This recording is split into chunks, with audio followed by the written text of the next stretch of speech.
Hey there, it's Angela, and I'm so glad you found your way here to architecting. Creative careers can be stressful, and it's hard to be vulnerable, but this is your landing pad for raw honesty. I'll help you get clarity, reconnect with your passion, and have the career of your dreams. If you're ready to make a difference, have an impact, and say bye-bye to burnout, stick with me, and let's get architecting.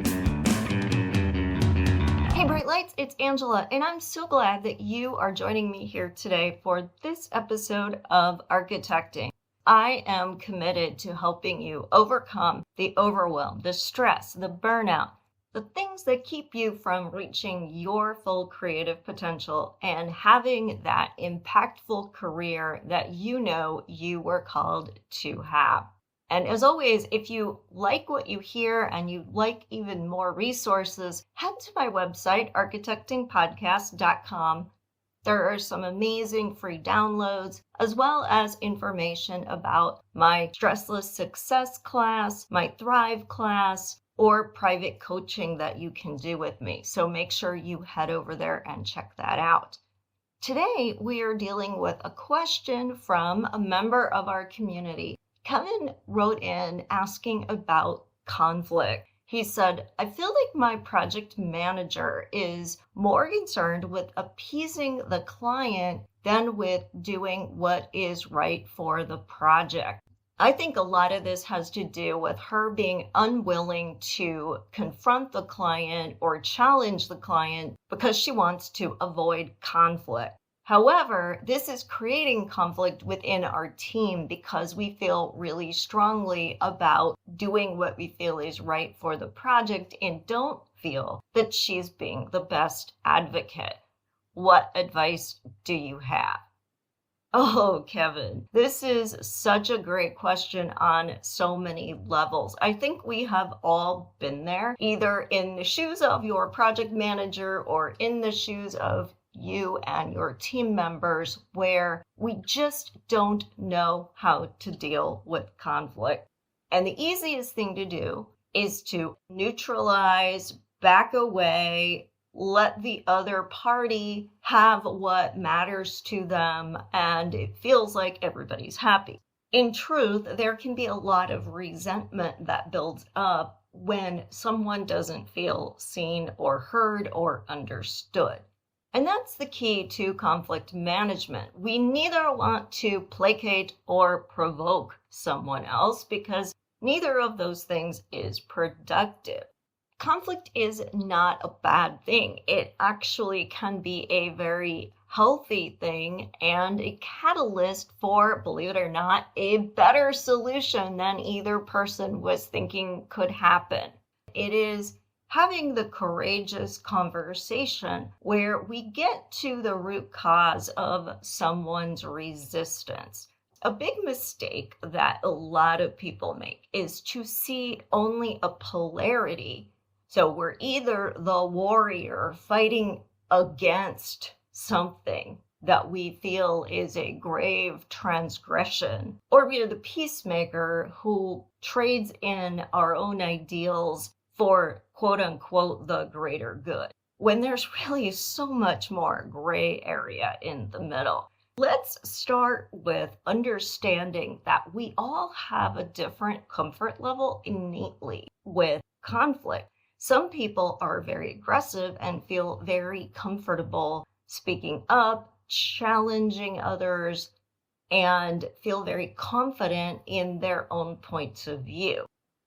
Other people feel terrified and triggered by conflict to the point that it can even be a trauma response, and they will avoid it at all costs, even when it is to their detriment.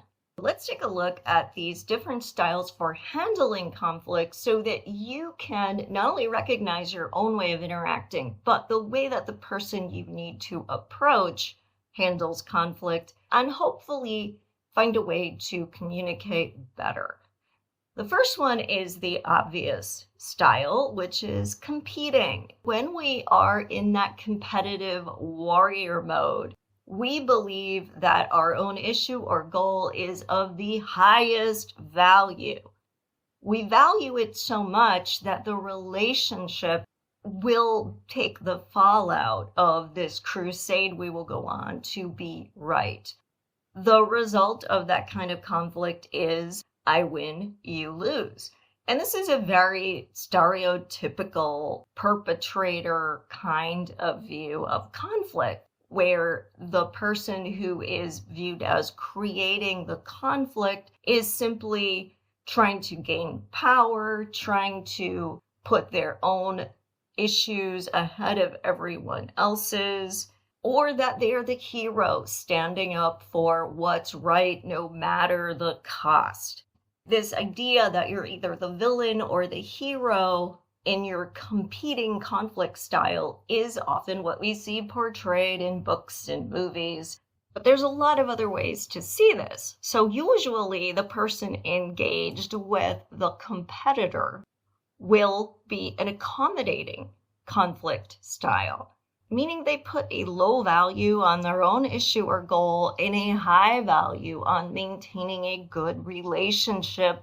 There's often this sort of I lose, you win kind of an attitude, and that actually sounds like what you are talking about, Kevin, is the need to keep the client happy, which is something that a lot of people who have to work with clients to earn a living are dealing with, often comes above the ideals you might have or the potential you see in the project. So you might put something out there, but if you sense resistance, you're going to immediately back down. You're going to take it right off the table, building a false solution. What you're trying to inform your client about or ask them to think about might be in their best interests, and they're ignoring it at their own peril. Being afraid to truly engage is not helping the project and not helping the client in the long run. In fact, they may later on blame you for not doing enough to point out how important this issue was if something were to go wrong in the future. Another conflict handling style is avoiding. With this one, you just don't want conflict at any cost. You're not willing to be an advocate for your own issues, and you also don't value the relationship enough. If there's conflict, you walk away, and you don't just walk away from the issue like the accommodating conflict handler, but you walk away from the relationship. Everybody loses in this case because a client isn't going to benefit from your work and what you could bring to their project. And of course, if you lose a client, that's not good for business either. Avoiding can come out a lot more when it is a low stakes kind of thing and someone just drops the issue, walks away, disengages. This is not unlike when my son doesn't want to do his homework and I want him to do it, and he just then blocks me out and ignores me. It's not really doing him any good to have avoided the conflict. He would have been far better off to just work through any resistance, get the work done, and move on. A lot of times with avoiding, the problems are still dangling there, and you actually miss the opportunity to meaningfully contribute to something because you have disengaged. We looked at 3 less than productive conflict styles. So now let's look at 2 that are more focused on how do we find the win-win in this situation. The first one is a compromising style. With that, you care about the issue or the goal, but not so much that it's a ride or die for you. And you care about the relationship, but you will not sacrifice your ideals and preserve it at all costs. So in this scenario, you acknowledge that sometimes you're going to get what you want, and sometimes the other party is going to get what they want. You're looking to find that middle ground. You're looking to cultivate a sense of fairness, a sense of acknowledgement of someone else's values, concerns, and issues. You're looking for the logic here and trying to frame that as what should govern, what is the right decision to make. And you're willing to say that the right decision may not be what either party initially wanted. Of course, the cost is that often we've watered down solutions and we end up someplace that's less creative and ideal than it could have been. While this can work for some issues, it might not want to be the conflict handling style you bring to every issue. We should try to move to a collaborating conflict style. In the collaborating style, we still keep the issue or the goal as a very high priority, very high value. So we're not watering down our beliefs. We're not putting our integrity or the integrity of the project at stake. However, we're also saying that it matters that we have a good quality relationship with the other party. This is where we're looking for that win-win solution. Cool, huh? How do we get there? And I have to say, this is the most evolved conflict handling style. It is not what most of us have had modeled for us growing up, in our culture, in our career. It is something that takes deliberate effort and practice, because when we believe in something, we become emotionally attached to it. When we are emotionally attached to it, when we're taking it personally, and the person we're dealing with, say a client on a project, doesn't agree with us, doesn't have the same values, doesn't have the same priorities, we can easily perceive it as an attack, which is how we get to the most instinctive conflict handling styles, which are either to respond with a counterattack and be in that competing style, to give it all away and accommodate and build up silent resentment at the same time, losing all respect, or to avoid and walk away and be that person that really can't have productive relationships. On the other hand, collaboration helps to build respect. It helps to build trust, which is foundational to any relationship. To do it, though, you have to be willing to have the hard conversations and to have them from an emotionally neutral place, which means that you have to talk about the underlying concerns. You gotta share what your assumptions are and verify that they're actually true. There's a reason that there's the saying, to assume it makes an ass out of you and me, because assumptions are often a single point of view. They don't necessarily reflect the truth. However, we can act like our assumptions are true and proceed accordingly. Most clients do not say, I would like to build the most mediocre project possible. Most clients care about making the project the best it can be. And notice I said can be, not the best, because there are limitations. Everything from how much money is available to what the market can support to what leadership can support. There's so many variables that go into this. And you have to acknowledge that to collaborate is going to take a whole lot more time than following instructions like a waitress and giving up or walking away. But it won't take as much time as competing. It's certainly going to build a better relationship.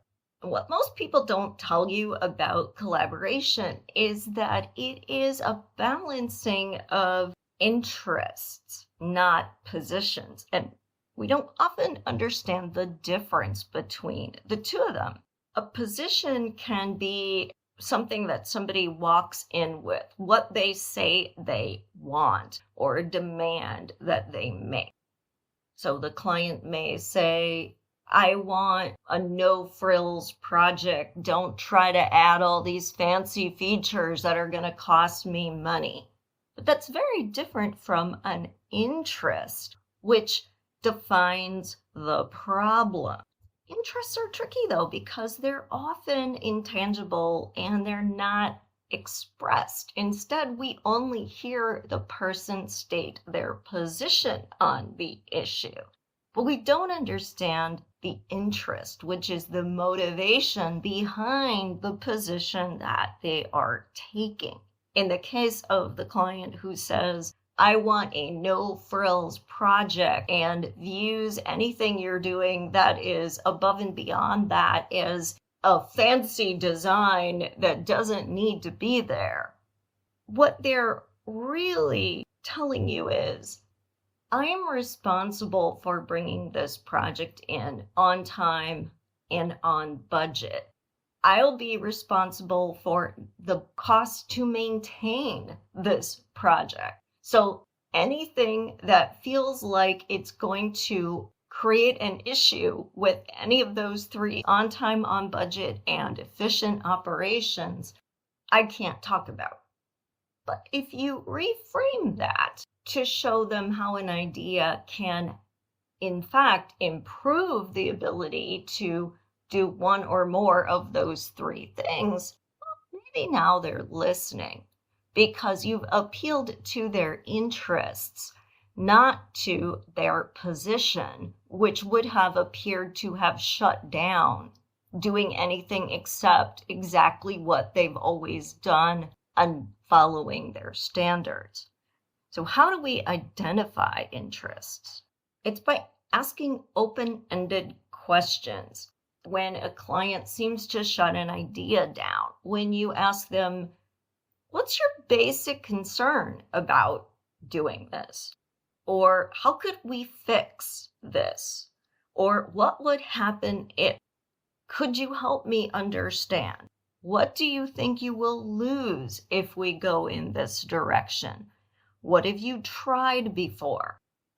When you ask questions like that, you're much better able to see the underlying interests behind what is causing your client to take a position that they're taking. And then you can come up with strategies that can show them how something that you feel is an idea that will really benefit their project meets those interests. And you can get them to yes by appealing to the interests, not by confronting them about their position. And it's also really important, once you put that on the table, to ask the question, what do you want to do next? How can I be of help? A really good design is your client and your owner and your user's partner. It's helping them do whatever they're doing in the space in a more effective way. And we want to keep that part of the relationship at the forefront, that we are helping them. We are the experts. We can help them do the things that matter to them better. And that means that, and better isn't just copying whatever was done on the project before. Better is bringing alternative ideas to the table, but also showing how those alternative ideas match their interests. Otherwise, it feels like you are forcing something you care about on them, and they don't necessarily share that value. And if they think there's a chance that that value is going to jeopardize their interests, they're going to shut it down. And once somebody says no, it's very hard to get back to yes. So we have to be very sensitive. We have to really listen. And then we have to have this collaborative conflict style in order to try to work things out and find a solution where everybody wins. Now, internally, because he's not the project manager, Kevin and his colleagues are not the ones who can approach the client and have this conversation. But what they can do, and what I hope you will do, Kevin, is to use some of these same strategies to talk to your project manager. We can kind of see a ripple effect here that the client stated a position that your project manager perceived as a directive not to do some of these recommended strategies that the team came up with. So now the project manager is taking a position that we should drop these things from the project. That's creating a conflict with the team who believes they really are going to have a powerful impact. Use these same conflict handling skills to meet with the project manager to understand the project manager's interests, because you may not understand the full picture of the intricacies of the relationship with this client, strategic reasons why it's important to do this work, opportunities in the market. There can be a lot of things that you're making assumptions on without understanding.